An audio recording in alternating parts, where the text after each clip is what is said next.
லால்குடி அரசு மருத்துவமனையில் தேனீக்கள் கொட்டி 20 பேர் சிகிச்சை.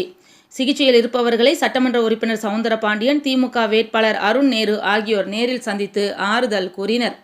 திருச்சி மாவட்டம் லால்குடி அருகே காட்டூர் கிராமத்தில் நேற்று புனித சவேரியார் ஆலய சப்பர பவனியை முன்னிட்டு புனிதவனத்து சின்னப்பர் ஆலயத்தில் சாம்பிராணி செலுத்தி வழிபாடு நடத்தினர்.